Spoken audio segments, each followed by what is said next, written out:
Marahay na banggi, sa paagi kan tamang impormasyon asin komunikasyon, mas maiintindihan kan lambang miyembro kan barangay ang dapat gibuhon sa oras nin kalamidad.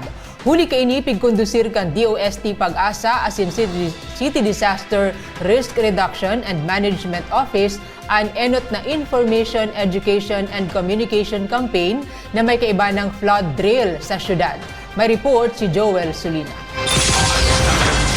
Mas maging proactive survivor kaysa sa maging passive victim kang pagmabaha. Ang mayor na padatulan kang disaster risk reduction sa paagi kang tamang impormasyon, pag-edukar asin husay na komunikasyon kan lambang komunidad urog na tuyong may mga kalamidad.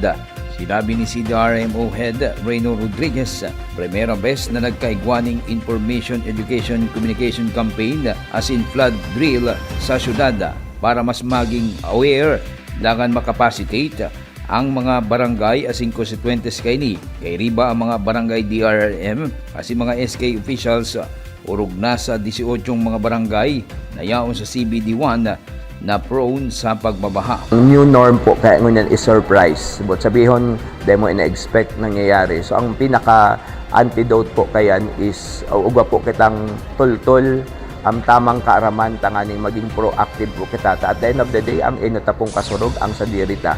Ang pag-preventar kan mga daimaray na pangyayari, pwede po yan mapangyari kung kita po informed, educated, and ready po kitang gamiton sa satuyang mga nanoodaan para po maiwasan itong danyos na pwedeng sapuon kan satuyang pamilya.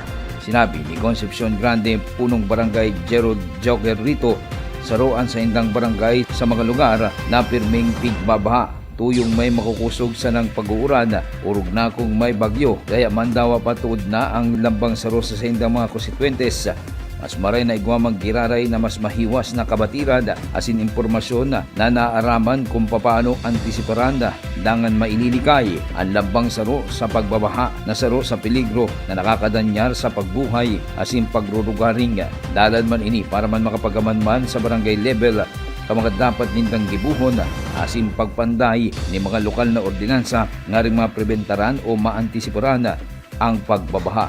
Depende po, salo po nga niyan sa rason kung tanda po nag-attend kita, baka po may mga legislative program sa pwede pangibuhon para po maging systematic asin po mas maging organisado ang satuya pong pag-ayos sa mga drills po nagigibuhon sa satuyang barangay. Especially po na talagang uga kitang hararom and hababang parte duman sa satuyang barangay, nakaipuhan po talagang mas maging informative sinda nag-aaram ka mga dapat gibuhon po sa indang lugar. Kung po ang pagtubunta, haloy na po yan ang lugar. Actually po, taga-duman man ako, medyo resilient naman po talaga ang samuyang lugar at samuyang pong mga kahit tao duman. Talaga pong pag may dawa po, dikit lang na bagyo, talaga pong kami may mga ginigibo ng paagi, pag ano po kang atop, pag sakat mga gamit. Kaya po, even po katong Baguio Chris, duman po sa area may na binabaha, mayo pong casualty na nangyari. Duman lang po talaga sa day inaasahan na nagbabaha. Nagkauga po ng dikit na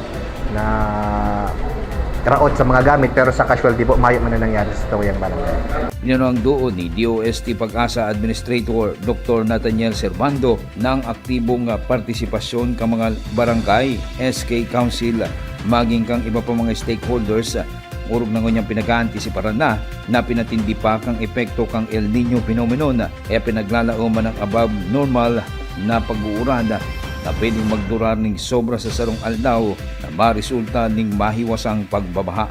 Sinabi pa ni Dr. Servando, ang Bicol Region urog na ang probinsya kang Camarines Sur asin Naga City prone sa pagbabaha basado sa indang flood hazard mapping asing pinagmimirar na sarong catch basin area. Alam naman natin na parang basin yung Camarines Sur, no?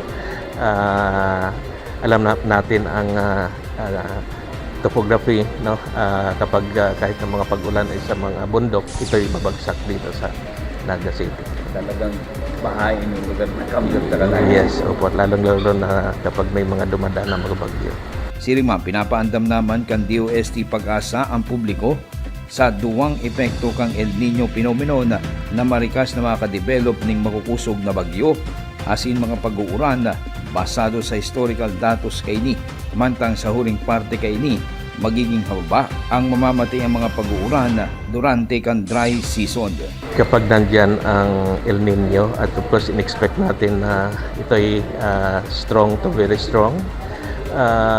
Later part of the year, relatively less ang mga bagyo, but kapag may dumaan na bagyo, ito ay tatama ng kalupaan at in the past, base sa aming historical record experience, talagang malalakas ang mga bagyo during the later part of the year. Ating matandaan, although ang Ondoy ay ang naapektuhan ay Metro Manila, ay El Nino din during that time. No?